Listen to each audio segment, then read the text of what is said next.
ખોટા આધાર card, light bill તેમજ ભાડા કરાર બનાવી ધંધાકીય પેઢી ઊભી કરીને 200 કરોડના બોગસ જીએસટી બિલ બનાવી સરકારને 30 કરોડથી વધુનો ચૂનો ચોપડાયો છે. સીજીએસટીએ 8 સ્થળે તપાસ કરી તો કોઈ ધંધો ચાલતું ન હોવાનું સામે આવ્યું હતું. સીજીએસટીએ આ રેકેટ ઝડપી પાડી ક્રાઇમ બ્રાન્ચમાં ફરિયાદ આપી છે. બોગસ આધાર કાર્ડ, લાઇટ બિલ અને ભાડા કરાર ખોટા બનાવીને પેઢીઓ ઊભી કરીને બેંકમાં ખોટા ખાતાઓ ખોલાવીને જીએસટી નંબર મેળવ્યો હતો. આ 8 પેઢીઓમાં 200 કરોડથી વધુના બોગસ જીએસટી બિલો બન્યા હોવાનું સામે આવ્યું હતું. તેની આઈટીસી આશરે 30 કરોડની છે. સેન્ટ્રલ જીએસટીએ કરોડના ટ્રાન્ઝેક્શનો થતા હોય અને આઈટીસી બાકી હોય તેવી કંપનીઓના સ્થળ પર જઈ તપાસ કરી હતી, જેમાં 8 પેઢીઓના એડ્રેસ પર તપાસ કરતા આવી કોઈ પેઢી ન હતી. હાલમાં ઇકોસેલે તપાસ શરૂ કરી છે.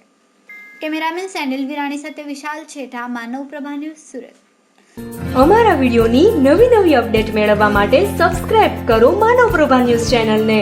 બેલ આઇકન ક્લિક કરો લેટેસ્ટ વિડીયો સૌથી પહેલા મેળવવા માટે.